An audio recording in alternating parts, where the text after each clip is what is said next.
Ladies and gentlemen, the very word secrecy is repugnant in a free and open society.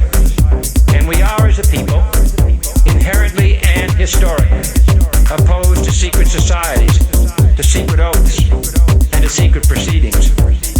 We decided long ago that the dangers of excessive and unwarranted concealment of pertinent facts far outweigh the dangers which are cited to justify it.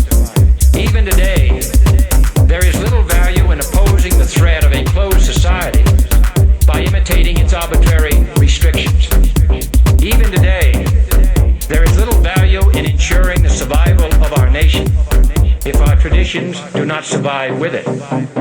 And there is very grave danger that an announced need for increased security will be seized upon by those anxious to expand its meaning to the very limits of official censorship and concealment.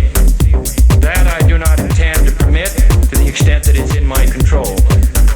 And no official of my administration, whether his rank is high or low, civilian or military, should interpret my words here tonight as an excuse to censor the news, to stifle dissent, to cover up our mistakes, or to withhold from the press and the public the facts they deserve to know. For we are opposed around the world by a monolithic and ruthless conspiracy that relies primarily on covert means for expanding its sphere of influence, on infiltration instead of invasion, on subversion instead of elections, on intimidation instead of free choice, on guerrillas by night instead of armies by day. It is a system which has conscripted vast human and material resources into the building of a tightly knit, highly efficient machine that combines military, diplomatic, intelligence, economic, scientific, and political operations. Its preparations are concealed, not published. Its mistakes are buried, not headlined. Its dissenters are silenced, not praised. No expenditure is questioned, no rumor is printed, no secret is revealed.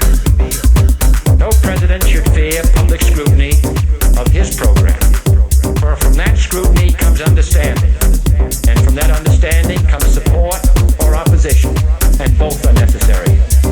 I am not asking your newspapers to support an administration, but I am asking your help in the tremendous task of informing and alerting the American people.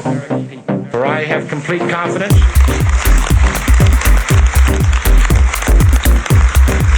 in the response and dedication of our citizens whenever they are fully informed. I not only could not stifle controversy among your readers, I welcome it. This administration intends to be candid about its errors.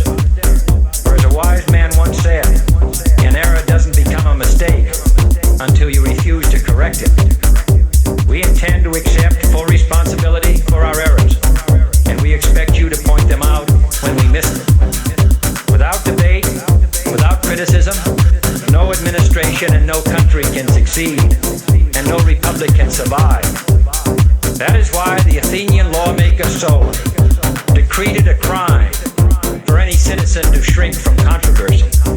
And that is why our press was protected by the First Amendment, the only business in America specifically protected by the Constitution, not primarily to amuse and entertain, not to emphasize the trivial and the sentimental, not to simply give the public what it wants, but to inform, to arouse, to reflect, to state our dangers and our opportunities, to indicate our crises and our choices, to lead, mold, educate, and sometimes even anger public opinion. This means greater coverage and analysis of international news, for it is no longer far away and foreign, but close at hand and local. It means greater attention to improved understanding of the news, as well as improved transmission. It means, finally, that government at all levels must meet its obligation to provide you with the fullest possible information outside the narrowest limits of national security. And so it is to the printing press, to the